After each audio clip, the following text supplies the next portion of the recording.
મિત્રો આપણી ગ્રેવી બનવાની શરૂ થઈ ગઈ છે અને આ છે આપણા રસોઈ આજના મેહુલભાઈ છે. મેહુલભાઈ આપણા બહુ ખાસ મિત્ર છે. મેહુલભાઈ આજે શાક બનાવવાના છે ને સાથે સાથે દીક્ષિતભાઈ તેનો સાથ આપે છે. મેહુલભાઈ પેલા તેલ નાખી દીધું છે, પછી એમાં જીરું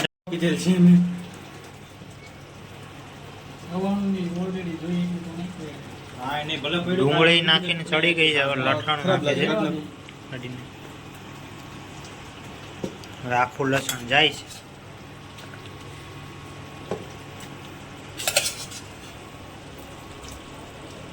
પાણી નથી. આ છે આપણા જૂના ને જાણીતા દર્શકભાઈ. દર્શકભાઈ અત્યારે ડુંગળી મળે છે, બાકી એને આ બધું ટમેટાની ગ્રેવી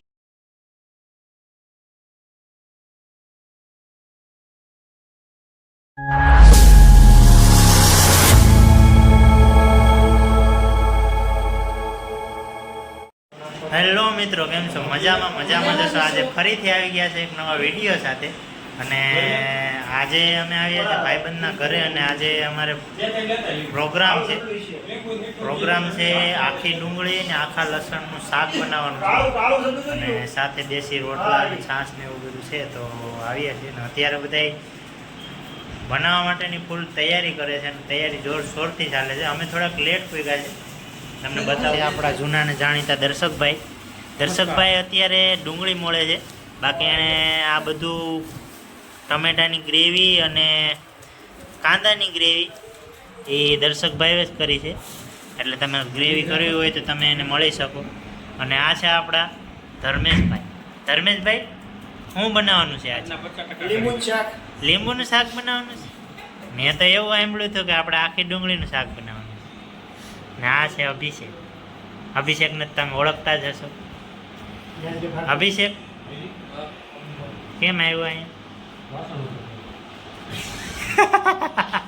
આ તે એને વાસણ જ ઉટકવાના છે. ને આ છે આપણો નવો ભાઈબંધ. બાકી આ બધા અડધું પબ્લિક અહીંયા કામ કરે છે. હા, શું છે ભાઈ? મસાલો. પછી આ આપણી બાફેલી ડુંગળી છે. અત્યારે લસણ ફોલાય છે ભાઈશ્રી રૂપાંગભાઈશ્રી દ્વારા.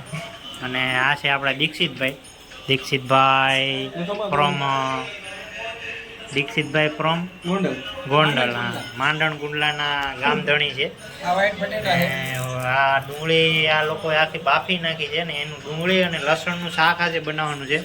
એટલે ફૂલ મોજ કરવાની છે રૂપાંગભાઈ. આમ જો મજા આવી જાય એવું બનાવવાનું છે, બરોબર? આપણે હા મિત્રો, આપણી ગ્રેવી બનવાની શરૂ થઈ ગઈ છે અને આ છે આપણા રસોઈ આજના મેહુલભાઈ છે. મેહુલભાઈ આપણા બહુ ખાસ મિત્ર છે. મેહુલભાઈ આજે શાક બનાવવાના છે ને સાથે સાથે દીક્ષિતભાઈ તેનો સાથ આપે છે. મેહુલભાઈ પેલા તેલ નાખી દીધું છે, પછી એમાં જીરું દાણા ને એવું બધું નાખી દીધું છે અને ઉપરથી પાછું તેલ નાખે છે. તેલ ભેટું છે એટલે. અને એમાં ચટણી ને એવું બધું નાખી દીધું છે. લસણ, ચટણી, પછી આખો મસાલો. હવે આ બધી સામગ્રી છે. આપણે આ મસાલો છે, પછી આ ટમેટાની ગ્રેવી છે, આ ડુંગળી છે ને આપણા દર્શકભાઈ છે બાફેલું લસણ ખાય છે. આપણે શાક બનાવવાનું છે આજે બાફેલું લસણ અને બાફેલી ડુંગળી મિક્સમાં. તો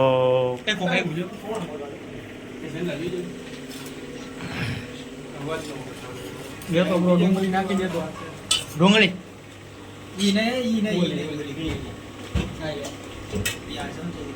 લે તું સમસી રે. નહીં, પાણી છે એટલે વાંધો નહીં. હવે આપણે આમાં ડુંગળી નાખી દઈએ.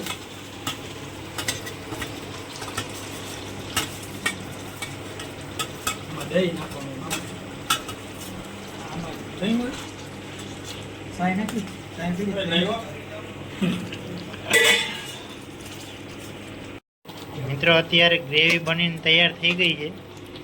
હજી ગ્રેવી ચડે છે. આપણે મેહુલભાઈ મસ્ત ગ્રેવી બનાવી છે. સ્પેશિયલ તાંજાનિયાથી લાવ્યા છે કારીગર. તુર્કિસ્તાનથી અમારો કારીગર આવ્યા છે.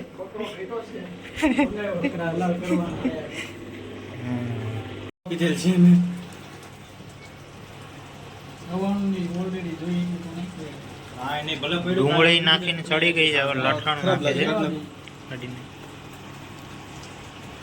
હવે આખું લસણ જાય છે.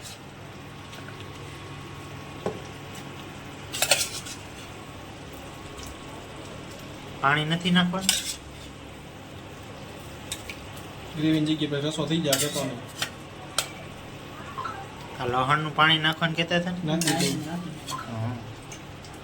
હવે હલાવવાની જવાબદારી તારી. પછી ડુબાડી દે તો એ વાંધો નહીં. કલર આવી જવું જોઈએ. લાલ લાલ નહણ કરજો. શાક બન્યું છે તાકાતથી મિત્રો. રામદેવ જોઈએ. રામદેવ જોઈએ કલર વાળી. આ હે કેવી રેશમ પટ્ટો સંપટો છે. રેશમ પટ્ટો ચટણી હે. હા ફોટો સારો આવે બીજું માં આવી ગયું. બે દ્રાક્ષી ઉપર આવે ને તે ગઈ એ વિડિયો ઉતારી ગ્રુપમાં નાખવાનો. વાહ વાહ ના કેતો નહીં કે ભાઈ શાક તો બનાવ્યું છે તાકાત વાળું. અને ફૂલ મોજ આજે આવી જવાની છે આજે ખાવાની.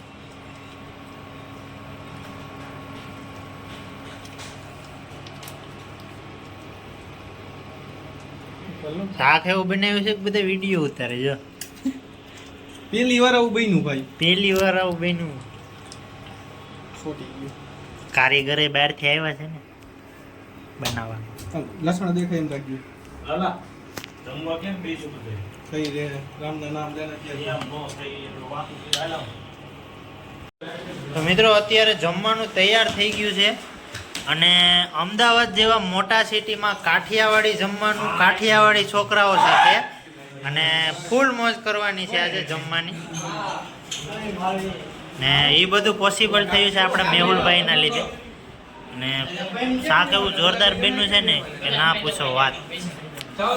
તો અત્યારે હવે અમે જમી લઈએ અને જમીને પછી આજનો પ્રોગ્રામ આપણે અહીંયા પૂરો કરીએ.